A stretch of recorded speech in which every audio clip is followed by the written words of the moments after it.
लोकसभा चुनाव 2024 में जीत के लिए कुशीनगर सीट से मोर्चा संभाल लिया है स्वामी प्रसाद मौर्य ने।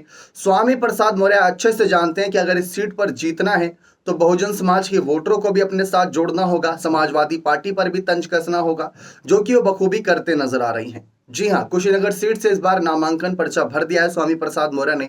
और जब नामांकन फॉर्म भर के बाहर निकले थे तो मीडिया कर्मियों ने उन्हें घेरा और उनसे हालिया मुद्दे पर सवाल पूछे, खासकर आकाश आनंद से जुड़े सवाल पूछे। तो आकाश आनंद को लेकर स्वामी प्रसाद मौर्य ने साफ कहा, देखिए इस पर ज्यादा टीका टिप्पणी नहीं करेंगे, ऐसा उनका कहना था। उन्होंने कहा कि स्वामी प्रसाद मौर्य ने कहा कि आकाश आनंद को बनाने वाली ही बहन जी मायावती थी और आकाश आनंद को हटाने वाली भी मायावती है, तो इस पर क्या ही बयान दें। लेकिन उन्होंने आगे बयान देते हुए ये कहा कि जिस तरीके से आकाश आनंद भाजपा पर हमलावर थे, वह सबको दिख रहा है कि भाजपा पर हमलावर थे, इसी वजह से मायावती ने उन पर एक्शन किया और यह फैसला लेकर मायावती ने कहीं ना कहीं भाजपाइयों को खुश कर दिया है। क्या इसमें हकीकत है कि मायावती का यह फैसला भाजपा को समर्पित था? अब उसके बाद यहीं पर नहीं रुके स्वामी प्रसाद मौर्य, उन्होंने तो साफ ये कह दिया कि 1.5 साल पहले जब आप आकाश आनंद को अध्यक्ष पद देने की बात कर रहे थे, उत्तराधिकारी बनाने की बात कर रहे थे, तब क्या वो आपको अपरिपक्व नजर नहीं आ रहे थे?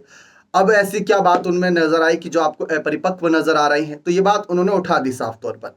कुल मिलाकर देखें तो स्वामी प्रसाद मौर्य मायावती पर ही अब हमलावर होते नजर आ रहे हैं, उनके फैसलों पर। यहाँ तक कि उन्होंने मायावती को ही अपरिपक्व कह दिया। यही नहीं रुके स्वामी प्रसाद मौर्य, उन्होंने अखिलेश यादव को भी आड़े हाथ लिया। जिस तरीके से इस समय अगर आप देखें तो परिवारवाद की राजनीति ही नजर आ रही है, जहां एक तरफ मायावती अपने भतीजे आकाश आनंद को फैसला लेकर थोड़ा फंसी नजर आ रही हैं, दूसरी तरफ अखिलेश यादव ने भी अपने परिवार के सदस्यों को टिकट देकर बड़ा चौंकाने वाला कदम उठाया। स्वामी प्रसाद मौर्य ने सबके सामने यह कह दिया कि अखिलेश यादव के लिए यादव सिर्फ उनके सफाई परिवार वाले हैं। उन्होंने कहा कि अगर मेरी बात पर यकीन नहीं है तो उनकी कैंडिडेट की लिस्ट देख लीजिए, उसमें जो 5 यादव हैं वो उनके सफाई परिवार के ही यादव है, जिसमें राम गोपाल का बेटा है अक्षय यादव, शिवपाल का बेटा आदित्य यादव, अखिलेश की धर्मपत्नी डिंपल यादव, फिर उसके बाद धर्मेंद्र यादव उनके चचेरे भाई, फिर अखिलेश यादव खुद कन्नौज से चुनाव लड़ रहे हैं। तो उनके लिए यादव सिर्फ और सिर्फ सपई परिवार के ही यादव हैं, इसके अलावा कोई और यादव नहीं है, इसलिए वो किसी और यादव को टिकट ही नहीं देते।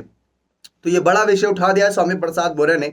अब स्वामी प्रसाद मौर्य इन बयानों से बात साफ कर रहे हैं कि ना तो वह इंडिया दल की ओर अब उम्मीद की थोड़ी बहुत गुंजाइश रख रहे हैं और ना ही बसपा के लिए कुछ छोड़ रहे हैं कि बसपा में वापसी की ओर देखें या उनके साथ तालमेल बैठाने की सोचें। क्योंकि इन बयानों को देकर स्वामी प्रसाद मौर्य ने सारी स्थिति स्पष्ट कर दी है कि वे अब अकेले हैं और अकेले ही चुनाव लड़के जीतने का पूरा दमखम भरते नजर आएंगे। बने रहे चैनल के साथ, बहुत बहुत धन्यवाद।